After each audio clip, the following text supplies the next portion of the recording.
157 millions pour le compte de la saison 2023-2024. C'est le montant alloué à la direction et à l'administration, bien évidemment présidée par Alphonse Mbeya, et au coach Yves Clément Aroga qui, comme annoncé par la rédaction d'Ellen Foot, a paraphé un contrat d'1 an avec une prime à la signature avoisinant les 5 millions et un salaire de près de 600 000 francs net par mois.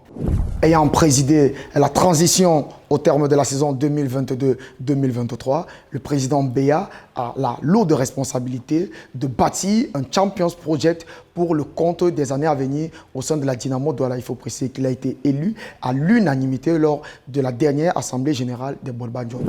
Promu en MTN Elite One et quart de finaliste de la Coupe du Cameroun, la Dynamo Douala est en train de bâtir un projet de champion. Il faut préciser que Yves Clément Aroga, le technicien de 52 ans et par ailleurs ancien coach et vice-champion de Bamboutos de Bouddha et des Lions Indomptables à prime, aura la lourde responsabilité de bâtir un effectif de qualité qui pourra titiller les sommets, c'est-à-dire Bamboutos de Bouddha, Coton Sport de Garoua et ces clubs-là qui sont depuis un temps soit peu au top au niveau du championnat local camerounais. Seuls 4 joueurs ont été retenus dans cet effectif, à savoir Kamen, Eyok, Nanga et Ngatche. Eyok, c'est le capitaine de cette formation, pour rester dans l'effectif de la Dynamo de Douala pour le compte de la saison 2023-2024.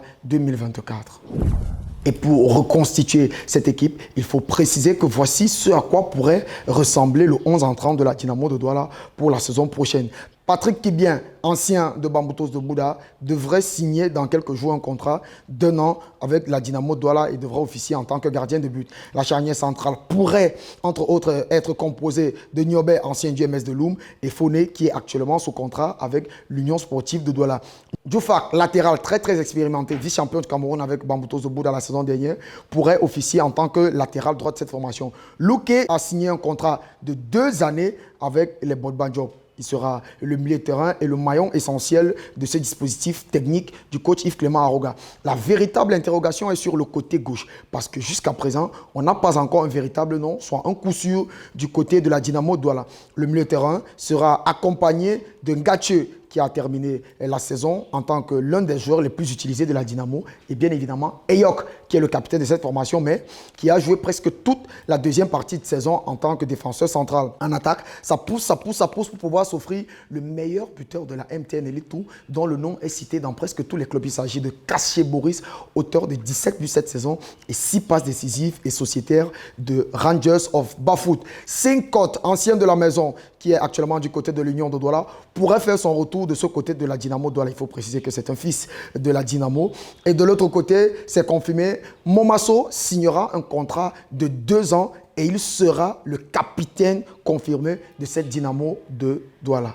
Entre autres, certains noms ont fuité comme Limaleba qui est plus proche plutôt de rejoindre le stade Renard de Melon que toute autre équipe. Il faut aussi noter que le nom de Patin aurait été cité, mais son clan et l'Union de Douala auraient refusé un transfert pour le joueur qui a encore 1 année de contrat avec les Nassara Kamakai. Joseph Yenjok serait en ballottage favorable plutôt pour la formation de Popo que de la Dynamo de Douala puisqu'il est très convoité et très courtisé par ceux-là qui gèrent le recrutement de ce côté de la Dynamo de Douala. Ce Champions Project ne s'arrêtera pas seulement sur le recrutement, ni seulement sur cette saison, puisqu'il comprendra la création d'une section féminine de la Dynamo de Douala qui évoluera la saison prochaine certainement en 2e division, d'une structuration globale de l'académie qui est à sa tête actuellement le coach Sorma Tapelon. Il faudra créer aussi une équipe réserve qui sera supervisée par le coach Yves Clément Aroga et dans les années à venir avoir un centre d'entraînement au nom propre de la Dynamo et bien évidemment un stade de football au nom des Bolba Diop. Messieurs, c'était tout pour cet ActuFoot spécial Dynamo de Douala. N'oubliez pas de laisser toutes vos réactions en commentaire, de liker, de partager, de vous abonner. Allez, à nous revoir à bientôt. Ciao.